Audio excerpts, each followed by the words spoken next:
A lot of people think that they need to journal to remember things, but I actually journal to forget. Not because I don't care, but it's just I just want to not carry all that stuff in my head.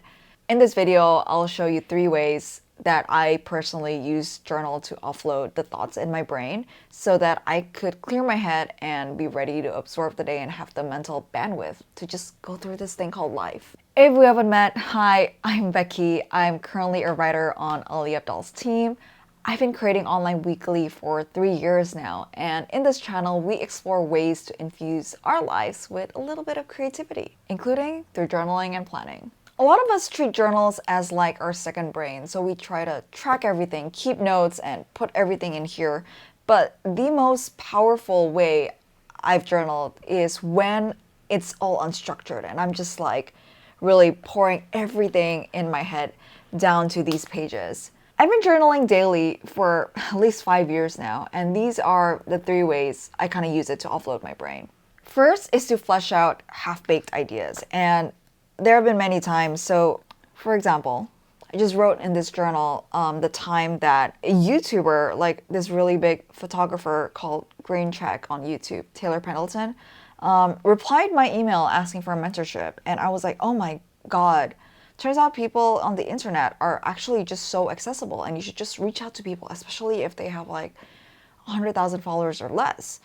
And this is like an essay idea and it's half baked and like that's the whole premise basically of the essay. But I fleshed it out here because I was thinking about it, and also it kind of becomes an outline. So it's often that I would write things down and then I would just type it on like my Roam and my Notion doc to be like, oh, this is the outline of the essay. I'll save this for later for when I need to write an essay again, because I write one every single week on my Substack, link down below. And so this is like the outline, like the basis, the initial thoughts. So now that these ideas are like out of my head, I'm not thinking about them and not going like, oh my God, I really need to write that essay or I really need to flesh that idea out, because I know it's like in a safe space in my journal.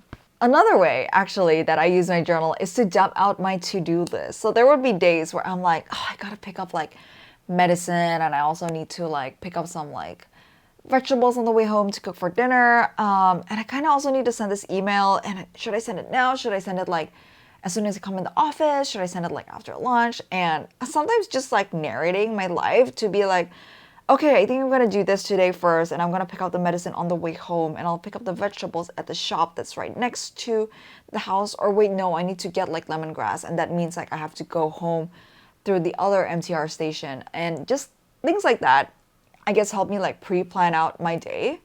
It's like the daily pre-production is basically I'm just writing out my itinerary for the day in my journal, and that I found to be really, really helpful, because then I'm not like in my brain trying to figure out how to do my to-do list.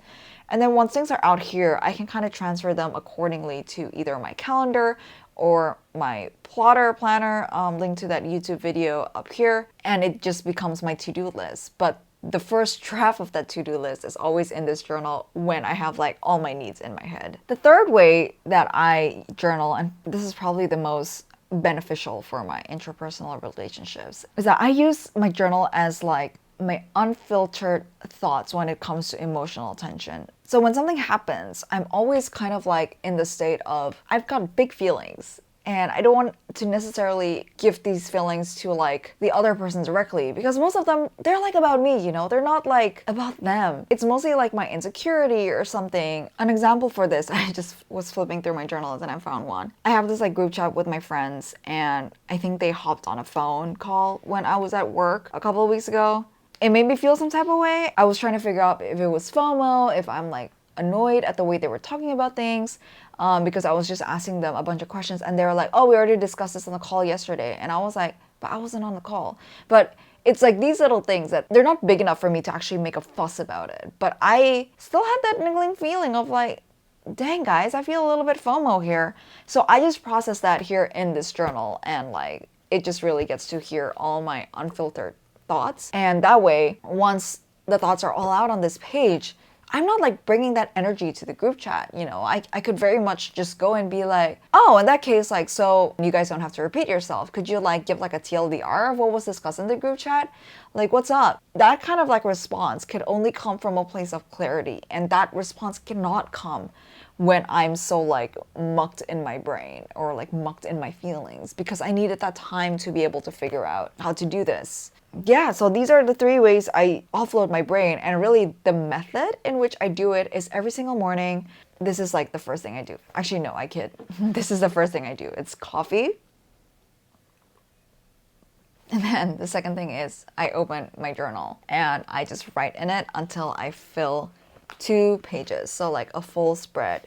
And that's basically my morning routine. So a journal isn't a place just to like track my thoughts, but it's mainly my brain dump space, and I treasure it so much because of it. If something's been in your mind lately, just maybe try writing it down. Write a narrative. Be the main character of your own story.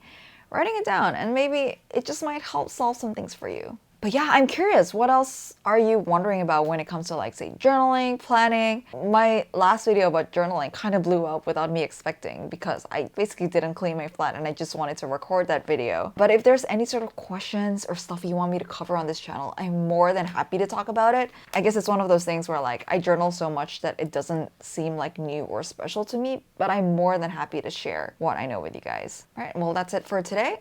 I'll catch you in the next video. Bye!